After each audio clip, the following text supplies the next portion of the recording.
Yeah. Okay, looks like it's working now. So yes, Yeah. what we talking about?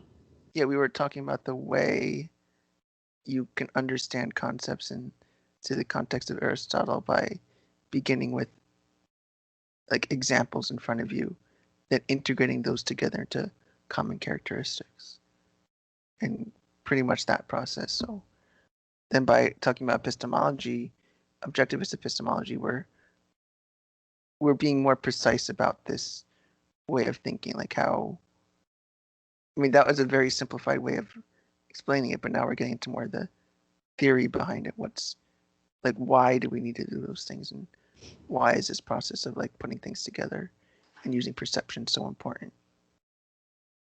And the other thing, you attached articles from viable values, which tried to clarify that mistake of separating flourishing and happiness, and that flourishing is that went deeper into that distinction and said that the primary problem with I read part of it anyway, but I didn't go into there's a section there on the quality quantity distinction. She says the issue underlying why people say, well, this is not necessary for your life, is that there's some issue in distinguishing between quality and quantity, which was interesting, but it wasn't on the, well, I guess that's a thing to get into when, and if we go through viable values, but I read through that also.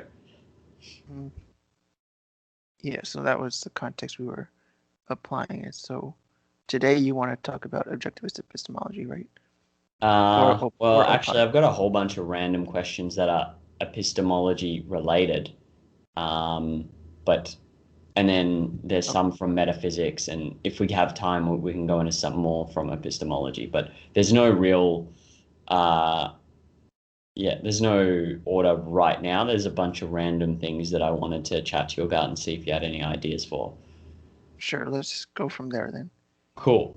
So with when someone's studying philosophy, like the OPAR is broken up into chapters, and it begins with reality. It goes on to, I think, I don't know exactly, but like it's basically metaphysics, then epistemology. That's the order of OPAR. Yeah, I've got it here actually. It goes reality, sense perception and volition, concept formation, objectivity, reason, man. So it actually begins with metaphysics. It goes to epistemology, and then it starts getting into ethics. Is philosophy, is the entry point for philosophy actually metaphysics and epistemology, or like as the field has evolved, is the entry point actually ethics? Because I'm wondering if like if someone's studying it like I am, are they right to? We discussed a bit of this last time, I think, but are they right to go very deep into epistemology if in reality the way the field has evolved has actually started with ethics, and then slowly, and then ethics has made you ask questions that are epistemological in nature. um, yeah, Um, you know what I'm I don't. saying? Yeah, I wouldn't say that's necessarily the entry point. I think we could think of entry point in different ways. We can think of entry point in one as the sense of what begins your interest and what begins your study, which would make sense to begin with ethics because that's one of the more apparent ways that questions of knowledge enter into your life. Yeah, Like not even just like science questions, but like how do I know what I want to do with my life? I mean, that's a question anybody knows about, and they might struggle with how do I know the right answer? How do I know this is correct? And that's more like uh, the way philosophy enters their life immediately in a more direct sense. But then we could say a beginning point in terms of the logical hierarchy, where we might want to begin with epistemology or metaphysics because logically speaking, those are more fundamental. So you could think of it that way too. Or and I would say it's more valuable to start with epistemology as more the deeper questions you get into first. Like you can start with ethics, but then it becomes easier to see why epistemology is more fundamental, and that could help you get the most progress in understanding objectivism, I think. yeah, okay. um, Yeah. Cool. And there So could be like anywhere really, it's all, you're saying it's all just tied up as is, and epistemology is more fundamental, so it's good to, you'll have enough concepts to start thinking properly about epistemology. Meaning, like, there are questions that come up through the day, like, how do I know this is true? At what point do I become this or I become that? Like, at what point am I a good person or a bad person? Like, part of that is ethical, but part is epistemological as well. So you're yeah, saying it's all, there's no one, putting aside personal interest, there's no real starting point. It's all just one whole that's interrelated, which is what I think you said. yeah. Because when you say starting point, that's basically it makes me think of in terms of understanding and gaining knowledge about, Oh, rather okay. than say the structure of reality or questions about reality per se. You're asking about understanding is the way I understand the question, rather than specifically what are the ways, how is metaphysics maybe at root more important than even epistemology. But if you're talking about understanding, epistemology is more connected to your experiences on a Yeah. perceptual level. So that's where you would begin for understanding. Yeah. But even then, you need something to think about. You can't have epistemology applied to nothing at all. Yeah.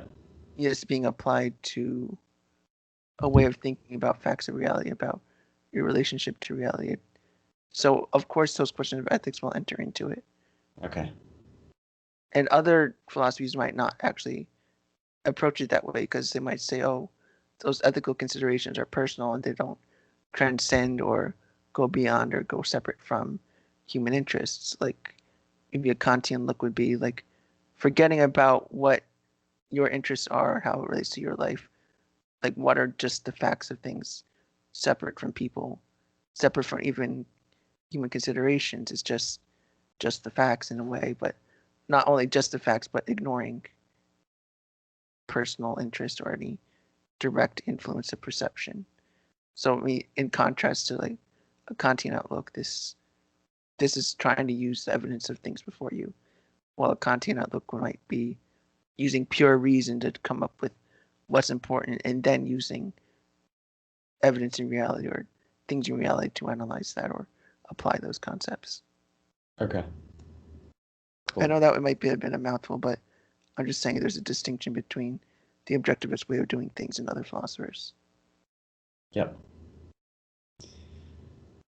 So there's no, I mean, my takeaway is basically and thinking about it too, there's no, well, starting point is broad and vague, but in terms of beginning uh, from fundamentals, um, it is epistemology. It's questions of like, what is it and how do I know it? So Yeah, they're fundamental questions. There's no like, people started first questioning what they should do or shouldn't do. It's just all of those questions are fundamental. Whereas I mean, they're all questions that come up, but then epistemology is fundamental to thinking, I think is yeah. my, You can think of it in the way that Rand wasn't saying that objectivism is, it's not first a philosophy of self-interest. It's first a philosophy of rationality, right. and self-interest follows from that. But Okay. fundamentally, it's a philosophy of reason. Yep. That's how she viewed it. Okay. Which just confirms that the fundamental is the epistemology. Yeah. But of Um, course, emphasizing that we're trying to understand reality objectively in terms of how things are, regardless of our feelings about it. Which, I mean, other philosophers might say that it's all epistemology, but there's no true facts, or there's nothing that's necessarily the case. But so Rand is really emphasizing that not only are we using epistemology, but we can use epistemology to find the objective facts of reality. yeah. We can go through um, some of what David was saying in his post, because I want to ask you Right. your thoughts on something. Maybe I'll paste this text to you, but this is a snippet of something he said, and then I'll on concepts. Yeah. So in it, he said something like, I was asking about validating concepts, and he said that when you're doing that, you presuppose that you grasp the concept. You can't validate the concept. This is some African word. If you don't grasp whatever that is, if you don't grasp it, what do they have in common? How are they different from whatever that is? Can you correctly integrate and differentiate all this stuff? My suggestion. Okay, so my thing with this is that, like, if you must, from his view, you must first grasp a concept before you validate it. But what would that mean in the case of an invalid concept? How would you first grasp it before you decide you're going to validate or invalidate it? I think that's a more complex question, because you could say it's a misintegration, that you're trying to put together things that shouldn't be put together. I mean, you could refer to something as a concept, but I think it's complicated there, because you could say, is it not really a concept, or it doesn't refer to something real? But in a way, you're forming an invalid concept. You're trying to make a concept, but it's not referring to anything objectively. Could you maybe say that part of grasping an invalid concept would be some form of contextual integration, and then where you go wrong is either you do not fully contextually integrate, meaning you miss some contradictions, or you contextually integrate a lot, but because you haven't yet grasped it. Once you only realize it's invalid once you try and reduce it to the what is it? I think so. There's reduction and contextual integration. Yeah, once you try and reduce it, you grasp the invalidity once you try and reduce it. You've got like that double method. Does my thinking on that make sense? Yeah, I mean, that's kind of what I'm getting at by saying it's a misintegration. That's a failure to properly form a concept, or it's failure to properly understand a concept. I mean, it could be like it's a floating concept in your head, a floating abstraction. It's not connected to anything. It's just kind of arbitrary. You just put it there. I mean, you would find out that, like, you're not, like we talked about once, that there's a purpose to putting together concepts, but it might not be accomplishing anything that is useful, or it's not actually putting together information in a more condensed way. It's not helping you think. It's not accomplishing anything that would make it a concept. So, okay, yeah, I've got two questions for you then. In that case, when you say misintegration, do you mean there is integration, but it's done incorrectly? And the second, I'll ask one actually at a time. Yeah, so do you mean that? Yes. Okay. And so it's not just in a vacuum. There is some form of integration. It's just done incorrectly according to, I guess, a theory of concept formation. And then what would differentiate, or what would be in common with the grasping between a misintegration and a proper integration then? Because I'm just trying to get, like, how do you, like, the validation coming after the grasping? I'm confused by that. And you can grasp misintegrations, and you can grasp proper integrations. Having the integrations, I mean, you're just putting things together. I'm not trying to have any fancy definition about integrate there, but just pointing out what you think is a commonality. I mean, you could integrate it for the wrong reasons. You could fail to think about something fully, or fail to recognize a contradiction, fail to notice some other piece of information that you already know but didn't put into consideration that you should have. Right. I mean, you could end up places where if you put everything together correctly, you wouldn't have ended up, as in correctly, as in taking what you already know, taking the context as fully as possible. Okay. You could say be too narrow-minded about your context and miss irrelevant things that you should have recognized. That makes sense. So in this case, the grasping in this context would be you have identified some similarities and differences. They're just not, that still doesn't tell you though whether the concept is valid. Grasping is just that act in this context. And then you can misintegrate and you can properly integrate, but you can only do that once you've grasped enough of the similarities and differences and had enough examples. Enough Yeah. examples for you to grasp those similarities and differences before you can begin that process of validation, which includes contextual integration and which includes reduction. Does that formulation make sense? Yes, that sounds like a fair description. Okay, cool. I'm getting it now, so that's good. Yeah. Um, And what's so maybe just yeah. one thing to add to that is I think I lost my train of thought, but what you're doing is what it kind of points out is that concept formation is a deliberate process. It doesn't happen by accident. That integration is some deliberate thing. It might not be as deliberate as, say, like as deliberate as you might think when you're deciding to go somewhere on vacation, but it requires your volition and awareness. It requires your awareness of similarities and differences and making some sort of decision about those. It might be very simple, but it's not something that happens automatically. That's really the important thing here, that you can misintegrate because you can make a mistake. You can improperly perform integration because you're choosing different ways to think about it. And that's maybe an important thing to think about, because I think Aristotle even thought it was just, it happened passively.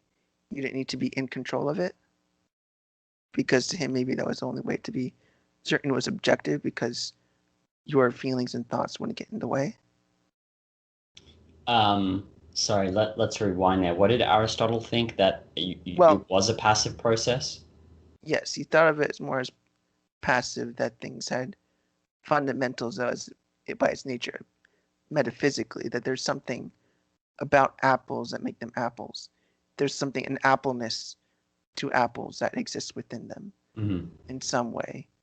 And that's just a fact of reality. It's not about, you're not identifying something that makes it appley. It's just something within apples that makes them appley. And then you can say, oh, that's what your perception is picking up on. Rand, on the other hand, would think of it more like it's an active process. There is no inherent appleness to apples. That identifying a fundamental is something we do deliberately and actively. That we have to identify something about apples, perceptually speaking, beyond just appleness. Like there's some fundamental characteristic or attribute that you're choosing and selecting as the fundamental here. Yeah, I mean, just reflecting on the conversation we've had now, I've tried to get my head around the word grasping in David Oden's reply. And I got my head around it, or I started understanding it and focusing in on a fundamental by asking lots of questions and getting to the point where I'm like, oh, okay, in this context, grasping means identifying similarities and differences. It doesn't say that it's enough. It doesn't say that it's validated. It just means identifying enough similarities and differences so that you can then begin a process of validation. That sounds right. Cool. I mean, well, that's what I've done in this conversation. Then is exactly what you're describing. Actively tried to focus in on the concept, but it's harder to remember. Like other things, like how did I form the concept cup? Like I don't remember that I went through an active process as a child. Yeah, I mean, that is the hard part, I think, how, yeah, we can have this theory about all this, but can it really be applied to concepts like cup or an apple? Like, yeah. I mean, sure, it might explain how we think about scientific theories like evolution, but can it really go down to this basic level? Well, at least with objectivism, yes, it is claiming that it does go to a basic level, that we actually, in fact, begin with these simpler things. That it doesn't have to be this really complex, multifaceted, every single way to start forming your initial concept. You might have other scientific processes to gain more information and knowledge about it, but you're just forming a concept, cup, and to initially grasp it, all you just need to do is see cups and point at them. I mean, you're grasping it in the sense that you're immediately aware of what it is. Like, oh, that's cup, and like, it might just be a correlation between the label and the object. I mean, that might be where the grasping starts. That you might not totally understand the concept cup, but you understand that cups refer to those things that you drink out of, and you can go from there to reason about them, think about them related to other things that look similar. I mean, what about other hollow things that are transparent? Are they all cups? Is there a difference between something that isn't a cup versus a bowl? Is there a difference? I mean, you might start thinking about those things, and a child might, if you see a child might call a bowl a cup, and they wouldn't see anything wrong with that. It's not necessarily. They have a concept, like a kind of idea of a cup. You could argue that they have the concept cup, but they have some sort of initial grasping, maybe. Yeah. In a primitive sense that it's just things that hold liquids. I mean, could be like that. I mean, a misintegration, but really that's where you would start. It's just identifying similarities like that. It doesn't have to be like any precise mathematical definition. It doesn't have to be precisely defined, like cylinders or liquids. It's just kind of perceptually obvious. It's just a cup is that. Yeah, that makes sense. It's the for a child, the concept will be the same. They're referring to the same thing. It's just less precise and less maybe intense knowledge about the thing. So just like a thing that moves when they begin on their level will be their concept of animals and humans. But then as they get older, they will identify more. So, but it's still the same thing. They're integrating differently, and they're identifying different features that are relevant. Yeah, and for the most part, that's just merely acquiring a concept. We might change it a bit to actually just say if you're completely starting from scratch and defining a concept, but that process should still apply. That is trying to put together what is going on, generally speaking, with maybe a wider claim that what's going on is integration, and that's what characterizes concept formation. I mean, to acquire a concept, you have to also assumes that it's been formed in some way. I mean, I'm not sure if that actually makes sense.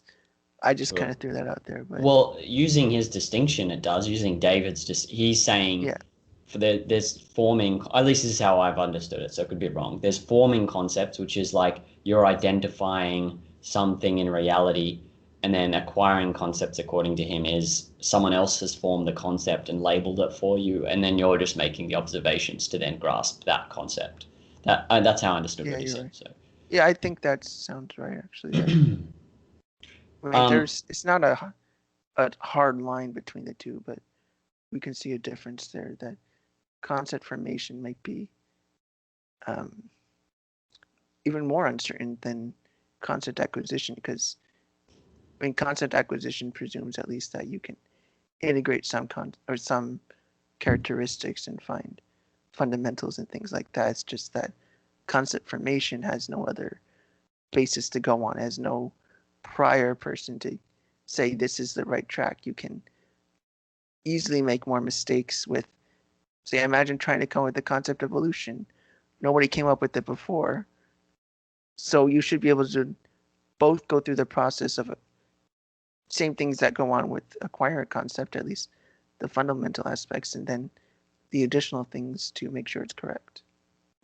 I remember reading Mortimer Adler, and he described reading not as a passive process of receiving, but an active process, possibly and probably just as painful as writing if done correctly. Meaning, you could apply this to concept acquisition. Like the difference, this is me speculating here, but the difference would be the person who's formed the concept has had to go out into reality and make specific observations, and those observations could have been spaced out over years.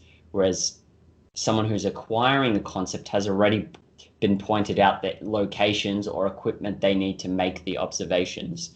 And so they save heaps of time, but it doesn't mean the cognitive effort is less. They still need to make the mental, like if we're just talking about cognitive effort, they need to make the observations and then think.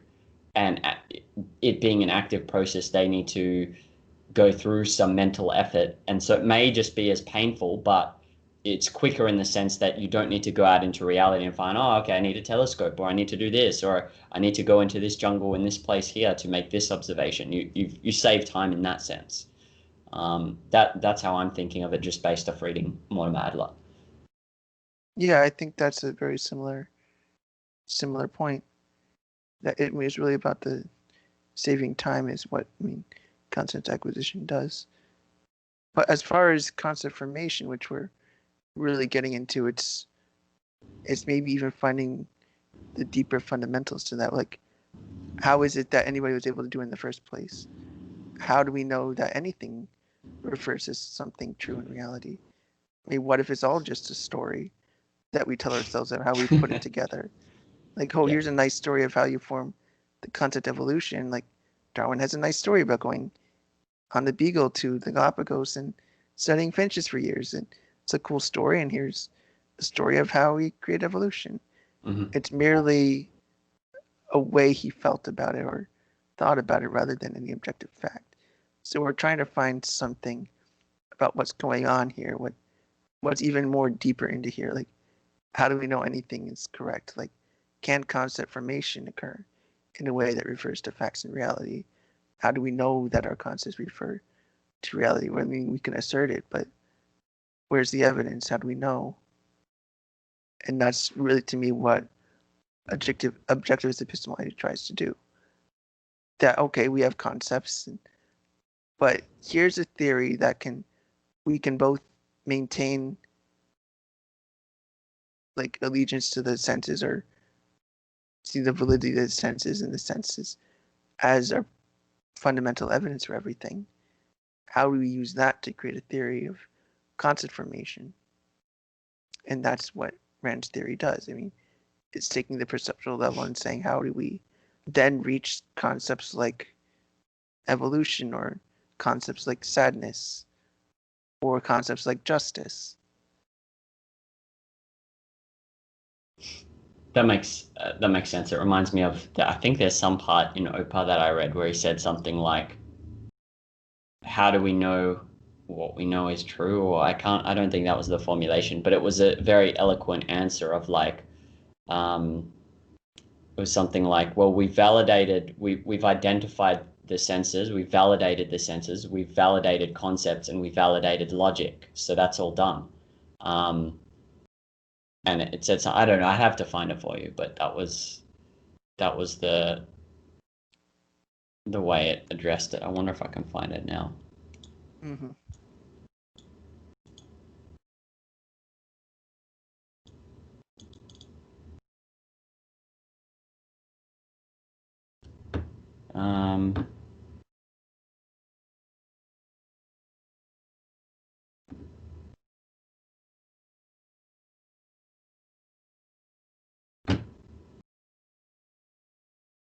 Yeah, okay. So it's in the chapter on reason. And then it says this formulation highlights the three elements essential to the faculty of reason: its data, percept, its form, concepts, its method, logic. Is reason, so defined, a valid means of cognition?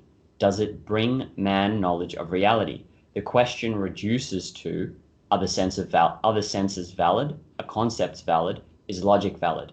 To these questions, the answer has already been given. So I thought that was a really interesting, because that's exactly how the book has progressed so far. So yeah, usually when you get into these kind of questions like, well, how do you know it's true? Is it all just a story or not? Like, the conversations go nowhere. It's just a halt to the conversation. Mm-hmm. I wanted to ask you, what for you distinguishes a theory and a hypothesis? Theory versus hypothesis. Hypothesis I think of as a very specific claim. Like you hypothesize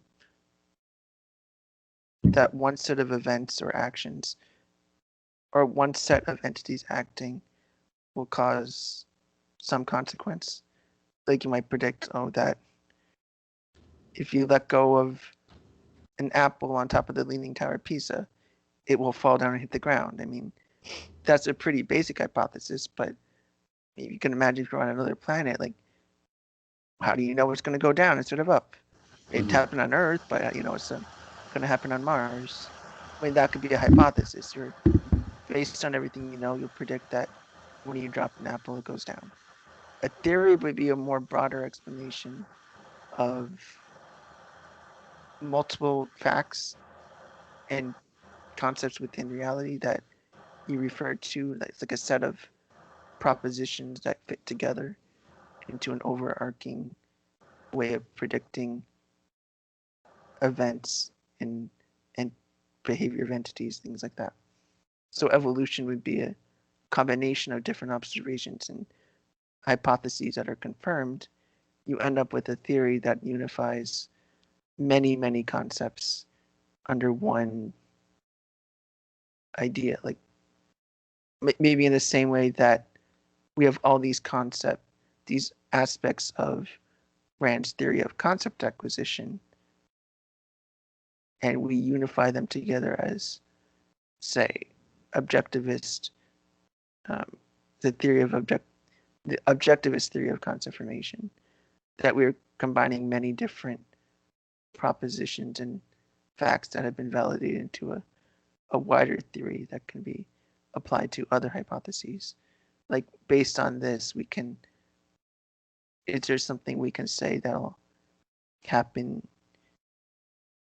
within thinking? Are we going to think better, more effectively, lead better lives? Maybe things like that. And that might be where it starts to turn into a scientific question, because you have your whole theory, but a hypothesis, I would say, is more scientific. And then what would distinguish, in this context, what would then distinguish a principle from a theory? I would say abstractness. I would say a theory is more abstract, or it's not as particular. It gets vague. I think principles can be in ways thought of as a theory. Okay. Maybe aspects of a theory are principles. Like Rand's ethical theory is rational self-interest, and a principle of applying that is, say, honesty or virtue or cardinal values. So that those are. Continue. Sorry. Yeah, I mean, just the key characteristics I'm listening. of a I'm just theory. pouring tea. Say the different key characteristics of evolution is like, say, natural selection, and then I guess mutations, what it's called. And there's different aspects of it, that different principles within evolution that explain evolution, that those are almost like the integrated, those are aspects of the theory that you're trying to put together. So I would say it's just a way of structuring these ideas. Like theories have principles, and you use principles from theories to create hypotheses. So would I be right then in saying, because I think a couple of sessions ago we spoke about principles, and at least I made an identification which I wasn't 100% sure was correct across the board, but that principles have so they're fundamental to the field and they guide moral action. And so in the case of a principle of a theory, like a principle, say, from atomic theory, which I don't know anything about, but do you think, or in this case evolution, since you know more about that, let's go with that. Would you say then a principle would be the implication? It's like the theory is the what is this? It's the identification. And then the principle is the identification of the implication of that knowledge that guides action, whether that be actual physical action or thought. Like, how do I correctly think about this? So it's guiding you to some mental or physical action. That would be the principle. Yeah, I would say it usually does mental work. Like having a theory on its own doesn't really tell you how to think about it. It's just saying this is what it is. A Okay. principle is more like, as I've understood to be, is how you use that theory. Yeah. So the The ways you implication. think about it without overwhelming yourself. Got That it. you find the essentials and you think about it. Those aspects of that theory. Got it. It's a way of condensing what you know so you don't get overwhelmed. It's hard to talk about evolution without also talking about the aspects of it. Yeah. Like we need to talk about what makes it evolution. I mean, evolution puts it all together. That talking about like the development of animals or even cognition, like it's part of that. But the principles will help us think about that theory. Yeah. So that fits in with what And we're. other theories would have different principles. Yeah. And you could say those principles don't refer to reality or not, but they're still principles nonetheless. Yeah. They're principles because they're guiding a way of thinking, even if it's incorrect, or action, even if it's incorrect. Yes, I mean, Yeah. it's a guide of thought, rightly or wrongly, in the same way philosophy is like, well, philosophy is even more broad than that. Philosophy is beyond even a theory. It's like your whole outlook entirely on everything. It's how you put together everything, all your theories, and go into the philosophy. In a way, if we go by philosophy, who needs it? That and that our philosophy can inform our way of thinking. That rightly or wrongly, our philosophy will determine or affect greatly how we think about the world and think about truth and fact and right and wrong. Mm-hmm. Tying this back to what we were discussing earlier with this idea of grasping a concept before validating it. Where did I want to go with this? I think, well, yeah, you were talking about a theory of concept formation and like how, and then I brought up like, well, I don't remember as a kid, say, going through a mentally active process of forming the concept cup, right? And so what I'm thinking now, and I just want to get your thoughts on this too, is that the idea is it's a theory, meaning we don't remember what we did as a child necessarily, and if we went through an active process or not. But the question is, does the theory fit in to our observations now, and are there any contradictions to that theory? And if it makes sense, if it's logical, like right now we form the concept cup, or I understand the concept grass by having this conversation with you and understand the fundamental in this context with David was grasp refers to observing similarities and differences. I observe this process in myself, that I'm going through an active process trying to think about this. I can then draw the inference like, okay, that's what a child does, but it's on a different level. And so then the question, so that's the theory. And then the question is, then you just look for contradictions to that theory. Are there any contradictions? Do you have enough information to form that theory? And if there aren't, then you just say that's true.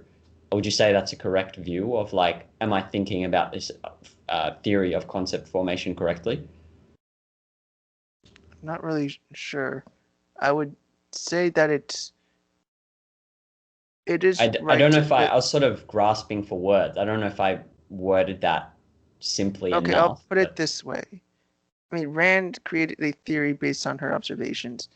This is the theory she developed, and she's presenting it to you in objectivist epistemology. She's presenting that to you and for you to evaluate yeah, and whatnot. And by her presenting the theory, you're invited to form the concept she has and think about things in the way she has yeah, to to validate her theory. It's more like validating multiple concepts. You can then validate her theory overall. Like if we can validate each of her claims, then we can therefore validate the whole theory. That's how I would see that. okay, That's not like you're acquiring a theory. Just a theory is just here's the concept she's developed, and you could develop a theory that way too. But you'd have to go through all this reasoning and forming the individual concepts and integrating in them into an even broader context.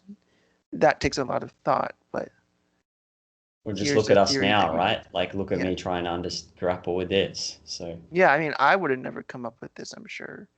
I mean, Rand, or maybe I would have, but Rand helped me understand this pretty well, all things considered, quick compared to how many years it would have taken if I had nothing at all. Yeah. And so she's helped me well think about other theories. Like she pointed out at least a brief mention of other theories of knowledge and theories of concept formation. And those are ways I can think about it. And I can piece together all the evidence she's pieced together to form a theory. Like her theory is just the way we talk about it. Like how do we talk about the whole system of concept formation here and all its implications? We would say objectivist epistemology is the objectivist theory because it's applying specific kinds of principles and specific ways of thinking. Hey, Louis, you said, so when we validate, I can't remember the wording, sorry, but it's something like you said when we don't integrate, no, what did you say? You said like you grasp or you validate the individual claims and then you say the theory is true. Is it, you said something like that, do you remember? Yeah, I would say that if you take the different principles and concepts that Rand explains and you acquire them and validate them, you can demonstrate that the theory is true. Because if all the concepts are true, then the implications would be true too, and the theory would be true to the extent about all the claims it does make. Would you say then that is the theory is a propositional concept, or how? I'm just trying to know how to think about it. So the theory is a bunch of concepts put together, and you validate each concept, and then the theory. It's like the logic, right? Premise plus premise plus premise equals conclusion, or whatever. Is that sort of what it is? I would say that's the most consistent way to put together what Rand is claiming. I'm not aware of her making that claim specifically, or Peikoff, but at least discussing these ideas, that's where it would lead us, that we need to validate different aspects of our concepts to then validate the more complex thing.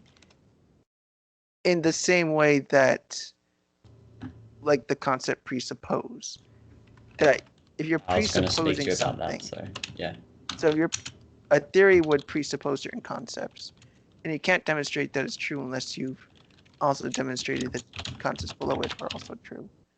You wouldn't get anywhere unless you saw what you presuppose. Like evolution presupposes that natural selection is a thing. And if you could not validate natural selection, well, there's one aspect of evolution that's been validated. Then you go asking about, well, is mutation a thing? Can genes be passed on? Can information be passed on? Those are other questions. Like, and maybe it's more of a scientific example here, but if you realize that evolution is true, but you can't, all things point to it being true, but you can't figure out a way that information could be passed on. You think, aha, there's something I'm missing here. I need to find it, see if it exists even. Otherwise, evolution is missing something, or I come up with a better theory that takes into account this mistake or fact that we overlooked, or even adding more information to expand on the theory. But DNA was discovered, which further validated even the theory of evolution, that doubts that may have existed now are even more counter-argued, that DNA further validates what you've learned. Does that make sense? Yeah, it does. So I would just reformulate it as, if I want to summarize it, as a theory is a set of claims. So a set implying that they're related logically. And to validate the theory, you validate the specific set. You validate the specific individual claims. And sometimes you need additional information or one thing doesn't integrate with the rest of them. But if they all integrate and they can all be validated and reduced to actual observation, then you've validated the theory. Yeah, it should work that way, at least based on the structure objectivist epistemology presumes that if anything valid is based on perception, that you should be able to always reduce it to there, including the concepts that it's made out of. And then if anything's true, it must go the other way too, that you must be able to put it together to reach some other conclusion, that there's a logical cohesion to all this, there's a systematic cohesion to all of this, and you can see how that gets really complicated, and that there's maybe other presuppositions in the theory of objectivist epistemology. But that's why philosophy is so complicated. We need these methods to think about it. We have to break things down sometimes and take certain pieces and validate those, see if they fit into the rest. And that's a lot of what concept acquisition, or at least concept formation here, is that in the first chapter, Rand's just mentioning really just the basics that you grasp on things, or the second chapter on concept formation. She's just starting with the very initial things we begin with to understand something, and then further on into the book, she's just going on about, well, how could we then extend this to more abstract concepts? How do we extend it beyond this very initial level of perception? And she's trying to create a whole system that we can work with. And it'd be easier to see that if we counter-argued her first chapter that, say, consciousness does not begin, or perception is not the beginning of concept formation, or that it is impossible to connect perception to concepts, then her whole theory would be invalidated. Yeah, and that fits in with that quote I read from Opar, where how do we know reason is a valid means of logic? And then does it bring man knowledge of reality? And what the question reduces to, are the senses valid? Are concepts valid? Is logic valid? Same idea. You said philosophy is complicated, and I agree, hence all these sessions. But I'd say one thing I've noticed that has been really cool is it definitely simplifies things, in the sense that you can, if you don't have it and you don't have, if you haven't thought about it, you will go down a rabbit hole of impossible to grasp and mentally deal with questions like, how do I know reality is real? How do I know what I'm seeing is true anyway? Like, who's this? You get caught up in this. You don't have any framework for approaching those questions that get you to some logical conclusion that you can then mentally use. And I've fallen in that trap. So, and I can see how, yes, it's difficult, but if I integrate and think about these ideas, I can reduce. Well, one, I can approach questions logically. So begin with a certain base that I will either accept or not accept, and then from there, like, everything has a context, and you can approach it in a way that you can then mentally get somewhere. So I think that's one thing that I find really cool about the epistemology. And yes, it's complicated, but in the same time, it also massively simplifies a thought process once you grasp the concepts. Right. In a way, it's like making it easier to navigate your thinking. I mean, you might realize the complexity, but then you have a map to go through things. Exactly. You're not just wandering. You're just, like, if you zoom in on a concept, you see what's around you. You can zoom out and still be aware of where you are. You can zoom out all the way to go to metaphysics, or you can zoom in all the way to go into, like, what does it mean to integrate a concept? That's very narrow and specific. Yeah. But you can zoom in or out depending on what you want to focus on. I really like that. Yeah. It's like a telescope. Yeah. Telescope and a microscope all in one. Yeah. Yeah, it's cool. What did I want? Oh, you mentioned Aristotle, and how Aristotle he viewed the essences of things as in the things themselves. And so the process is not active, it's passive. You mentioned that. But then he came up with, how did he come up with, this is off topic completely, so we don't need to go here, but how did he come up with logic then? Like, wasn't his whole idea of logic looking for contextual integrations? Like, this thing and this thing and this thing can't be this thing and that thing at the same time and in the same respect. Like, how do you come up with that if you view if concept formation is a passive process, like how does that? Well, I would guess would say that there's some necessary way these things occur, and that the logic is just identifying these facts. I mean, even if it's after the fact that we've identified it, we can still see the logical coherence in all this. That at least our arguments need to follow a certain structure that claims about reality should follow a certain structure, that there's a such thing as evidence, that there's a way to think about things, and there's premises and conclusions. So you're right, it might be a bit strange for us to think about how can you have essentialism, as in there's things in themselves that make it as they are. There's a thing to identify about them. That's you can still have logic from that. In a way, maybe it's a messy kind of thing because we're talking about more than 2,000 years ago, and things were, of course, more messy in how he wanted to think about it. But nevertheless, he's still like there's a rationale behind this way of thinking that things fit together a certain way. That's how I would understand it. That he does recognize that you must have perception in some way, that we have to put ourselves connected with reality in some way. He just might say that the connection doesn't require, as an active process, as Rand might say. It might be like, oh, well, you can say kids naturally pick up concepts for numbers. It seems to happen quite easily based on how old they are, but perhaps not. And it could almost look like, oh, it's happening automatically. It's just there. Okay. We would call that nativism in psychology, as in some things are just almost intrinsic that they begin there. So in psychology, nativism is the same thing as intrinsicism in philosophy. More or less, but of course more applied, but yeah. As in, like, say, certain concepts, or even not even concepts, but ways of thinking about grammar are native to where you're thinking. It's intrinsic. And all you have to do is, like, if a consciousness is switched on, it's going to happen no matter what. Is this a...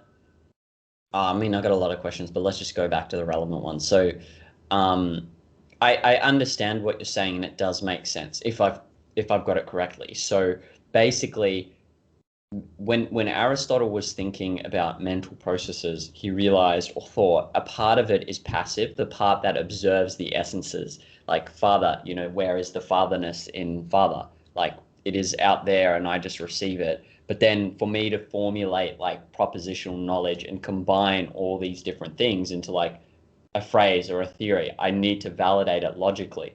And the way I do that is by looking for contradictions and making sure there are no contradictions. So a part of I don't know how else to word it, but let's go with mental process. A part of the mental process is passive, a part is active.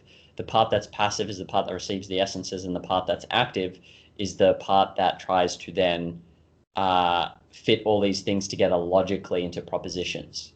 Would you say that's how I interpreted what you're saying? Yeah, I'm not really an expert in Aristotle, of course, but to me that sounds like the right way to think about it, or at least how we square away his value versus the insanity, I'm exaggerating, basically the insanity of claiming like this essentialism. That's what it's usually called, essentialism, metaphysical essentialism. And yeah, I mean, that's how we can square that away with why he's wrong on that, but why so much of what he says is closely related to what objectivism says, or strongly informed by Aristotle. And then so Rand... Yeah, sorry. Go ahead.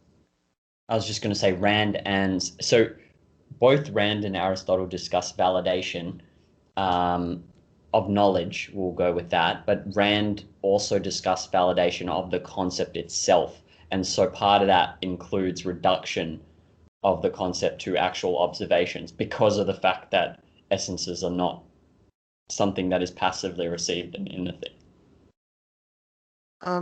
Yeah, I would just add that Aristotle had other ideas that would make it more reasonable or more sensible why he would say essentialism is a thing, metaphysical essentialism. But different things, including like what is like moral virtue. There's practical wisdom versus, well, intellectual virtues versus moral virtues. Is a different way of thinking about Sorry, could you repeat electoral? But I didn't get that bit. practical, Yeah. or wait, not intellectual virtues Mm-hmm. and moral virtues. So he didn't really think of things in the same way objectivism would, but he still uses evidence. He still uses the perceptual level. Mm-hmm. He still uses about like what comes to your senses is important. It's just the disagreement is what connection does that have to reality? Do we accept them as they are merely as they come in? Does our perception get in the way even of understanding what our perception tells us? In a way, if things come in passively, you can't make a mistake about it. You can always say it's always true. You can never make a mistake if it comes in passively. Or at least it could be intrinsically true. It can always just be true as it comes in. Because if you can make an error, somebody might then say, oh, well, then we can't be sure of anything. Because if I can make a mistake, how do I know I didn't make a mistake this time? And everything collapses because nothing makes sense now. Because anything could be wrong. If anything could be wrong, everything could be wrong. Yeah. And that could be why he needs this claim that essentialism is true, that on some level, passively coming in, something's going to be true no matter what you think. That it just is that way, and either you're lying to yourself or something like that. Okay. And in psychology, you said nativism is the equivalent of intrinsicism. Is it a application of theories from philosophies, or is it simply an implicate, like they've made observations in psychology and said some things are native, and the implication is intrinsicism, rather than they've started with the intrinsic ideas and then said, okay, this is true in humans. Do you know what I'm saying? Yeah, I do think it was philosophy directly. Oh wow, that's super Like interesting. It's amazing. like Noam Chomsky really came up with the idea of this idea of nativism Okay. or Really? innate So he's aspects not of. even in psychology though, right? He kind of is. I mean, linguistics is quite close. Okay. I mean, Wow. but yeah, I mean, there's definitely talk of philosophers. Like I hear people talking about, say, usually the opposite is just a form of empiricism. I mean, not in the negative sense, just that you're using evidence of the senses to form concepts and all that. That's they usually talk about John Locke when it comes to that, or David Hume. Those are always pretty relevant to discussions on this. Some books I've read, they definitely, on multiple occasions, will mention different philosophers. Like Quine is one philosopher you'll hear a lot in Oh, psychology. I've heard. My friend studies psychology, and she's mentioned qualia. She loves Qualia, some paper yes. about qualia, whatever it is. Yeah, that's Well, super interesting. Quine is the guy's name, but qualia is like qualitative aspects of your experience. Oh, Like okay. sensations are qualia. Okay. Like your sight has qualia to it. Like red is, you could say there's qualia about red. Like what's it like for something to be red? That's the qualia, that what you experience. So he is But an yeah, empiricist? largely, not strictly speaking, like I don't think by any official name, but he's more empirical than other Okay. philosophers of the time.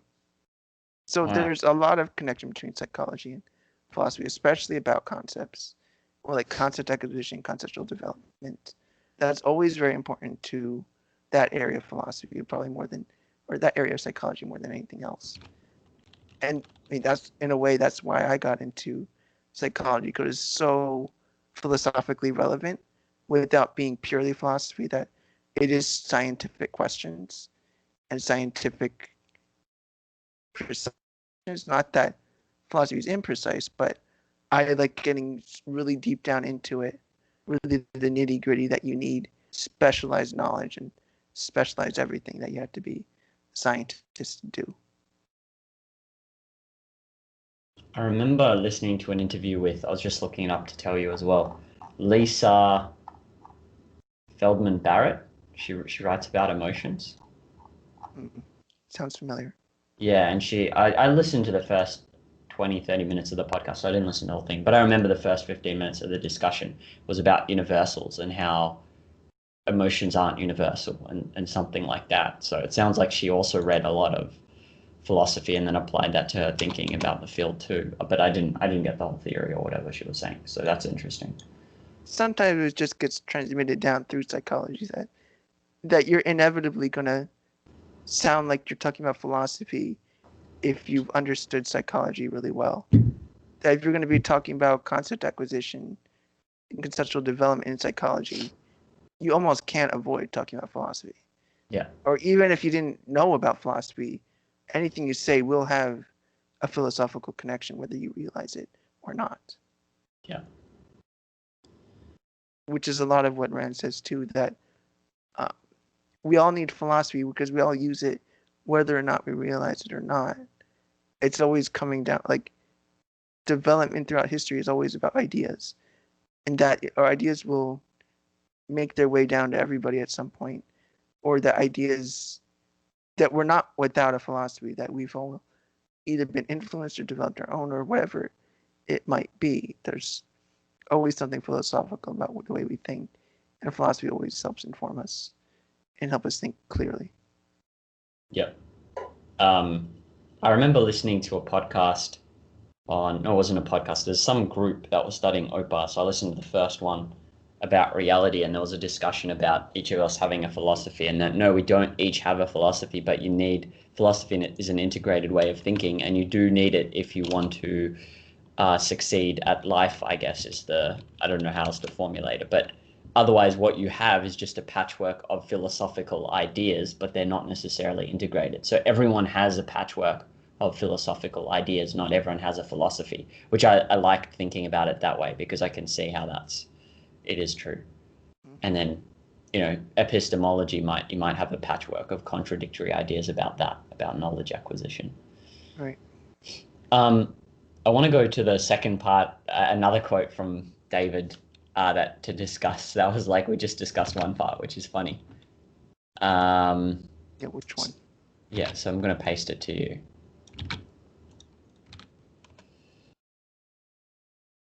So it is true that if you ignore the meaning of context in objectivism and just treat it as a floating abstraction, frequency of occurrence, meaning, remember, I originally asked about frequency of concepts and approaching study through that idea. Frequency of occurrence is not what makes the term important. What I found the most important is understanding the epistemological concept presuppose. I didn't get the fundamental concept in linguistic semantics, but anyway. Okay, so the thing I wanted to ask you there, is this connected to what we discussed about identifying the concept that does the most work? Is that the thing that is presupposed by the most concepts? Is that the thing that does the most work, or not necessarily? Not necessarily. Because like existence is presupposed the most, right? The axiom exists, or the axiomatic proposition existence exists, and the axiom existence in the sense is presupposed the most, but I don't know if it does the most work. I was more approaching that in terms of which concepts about that you learn about would help you do the most learning overall. I mean, we could say existence presupposes many different concepts, but well, many concepts presuppose existence. In a way, you could say it's so far away from direct perceptual experience that it can tell you some things, but the closer you are to the perceptual level, the more you'll be able to understand. Like the more you can connect to yourself in either direction, is more abstract or more concrete. Say if you want to understand, well, what's the proper way to think? I mean, reason is pretty close to the perceptual level.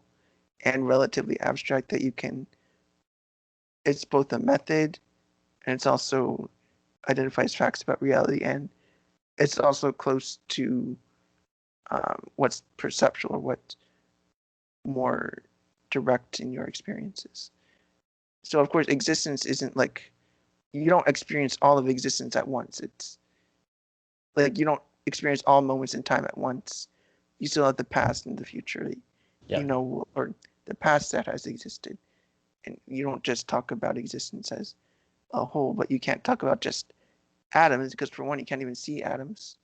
So how can you even talk about like it's so far away from your perception that it's hard to even think about it. And sure, you can, if you know what an atom is, you could then say a lot or eventually discover a lot about reality, but you still have to have all the intervening things like, well, how do you observe atoms? How do you get to think about atoms? Is it a way that you can even think about it very well? So when I say that reason and rationality are do the most work, is to say that you can, it epistemologically helps you understand the most. That is closer to the perceptual level, helps you understand things in a direct way. And then, okay, so in my mind, then there's presuppose, which is, so there are concepts that are presupposed the most. That would be frequency, like existence, identity, but presuppose is not related to doing the work. And in terms of cognitive effort, just because something is presupposed is not what's the fundamental in identifying what does the most work. What is the fundamental is how far away the integration is from the perceptual level and how many other things are integrated with it. Would that be like the further away from the perceptual level and the more integrations required, the more cognitive load or effort, and then doing the work would be those concepts that are also one and maybe a few levels above the perceptual level and are presupposed by many other concepts. And so that would be doing the most work, and that's not necessarily related to well, that has some relationship to presuppose, but Maybe cognitive effort, yeah. you're I'm kind of sort of getting at getting it. my, yeah. Yeah, you're getting there. I would focus more though on, say, presuppose has more to do with the logical arrangement of things, a logical hierarchy. Yeah. That existence has presupposes many other concepts, and just in a strictly logical sense, that existence is the integration of everything, more or less.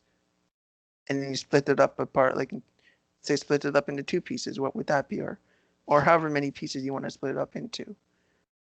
That you can keep breaking it down from there, like logically. Like this is the most abstract of all.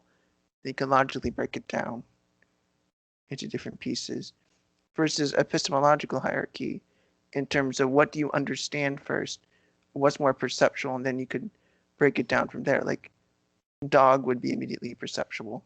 Mm-hmm. Um, but the reason I'm talking about work here is because the concept of dog isn't really a method.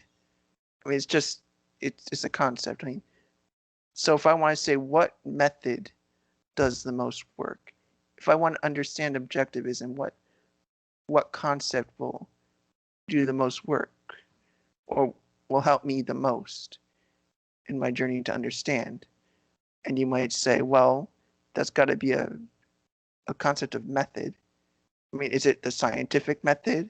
Is it a philosophical method? Is it something epistemological? And you figure out a method that you want to use to do that. So that's why I say it's got to be rationality, because that's a method, but it's also relatively close to the perceptual level. It's just what you experience in your thinking. You have your percepts and your abstract thought and how you put things together. I mean, it's pretty a basic level of thinking.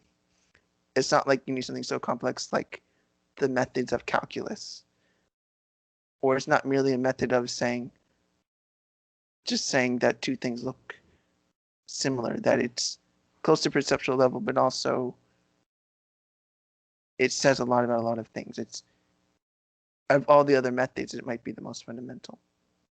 So then there is a relationship to presuppose in that a lot to grasp in objectivism depends on or presupposes rationality, but rationality doesn't necessarily imply that something, no, sorry, presuppose doesn't necessarily imply that something does the most work in the sense of like cognitive effort to identify or solve some problem. Yeah, I think it doesn't say anything in particular about that.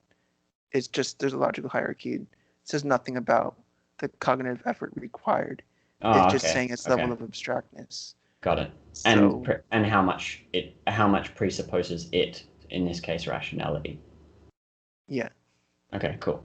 I think and we can only really talk about work in terms of methods. Like it'd be weird to talk about, say, the concept rights doing work. I mean, well, maybe that's a bad example. Rights can be, it's not a good example. Just say the concept apple. Like it doesn't do anything really. Yeah. You don't apply apple and discover things. Yeah. It's not a method. So if you want to talk about work, you got to talk about methods. Okay. Very cool. Cool. I'll stop the recording.